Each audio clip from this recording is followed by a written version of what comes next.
everyone, I'm just making this video because I've been thinking a lot about stuff, and I just wanted to talk about Ryan Dunn for a bit because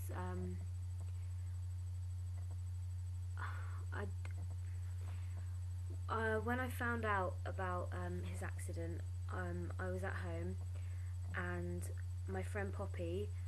she loves Jackass and Viva La Bam and all of that as much as me, and so I rang her straight up and told her, and she was as upset as me, and I went to meet her, and we sat and we talked about him and Bam and everyone for hours, and we just cried more than I've cried in a long time, if maybe more than I've cried ever. I cried more about this than I did when my gran died and stuff like that. I just wanted to talk about how much Ryan Dunn affected me as a person. He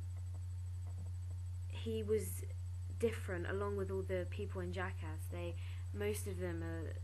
quite fucked up people, and the fact that he dared to be different and dared to do all that stuff just really spoke to me, because I've always been, different. I don't want to sound cliche and things, but I have always been different, and those guys have made me laugh, and the fact that they don't really care what people think, they just like making people laugh and making each other laugh, really spoke to me. And I'm really worried about Bam, because I watched the interview just simply because I just wanted to know what was going on, because as soon as I found out, one of my first thoughts was, what's Bam gonna do? And that interview really affected me. It was just awful seeing, because I can't imagine, say Poppy, if she died, I can't imagine what I'd do, and Bam being in that situation must be so horrible. The fact that he couldn't even speak properly in the interview, he was just crying too much, really did make me feel physically sick, and I still feel physically sick when I think about it. And I do think he's really brave for going to the crash site and, actually having a look and not hiding away. And some people are saying things like, oh, I can't believe that he what kind of friend is he can't even talk about it in an interview. But if they actually watch the interview, they wouldn't say that, because it's absolutely horrible to watch, and I really, really wish that I could say or do something to make it better, because him and Ryan were best friends, and they went through so much together, and they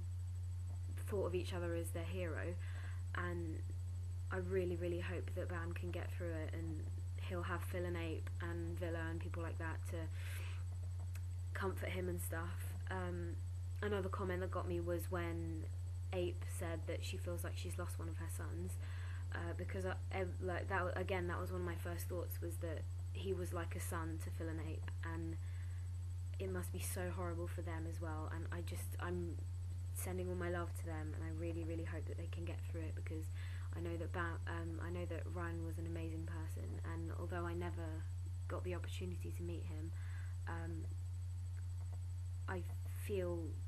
so. My form tutor said to me, it's okay to bereave for someone that you've never met. One of her students died, and she was telling me about that, and even though I've never met Ryan, she understood that I was going through a lot of stress, and I still am, and I don't think I've lasted longer than about 5 hours without breaking down and crying since I found out about it. And I'm just sending all my love to Bam and his family and all the Jackass and Viva La Bam crew and everyone who knew Ryan and saw how amazing he was and realised his genius, and I just hope that you can get through it, and I hope that you can smile again one day. Yeah, so just making a video about it because I can't really talk to anyone at school apart from Poppy about it, because they just say, well, you've never met him, you don't know him, how can you be this upset about it? So I just had to sort of get it out there. So yeah, rest in peace, Ryan.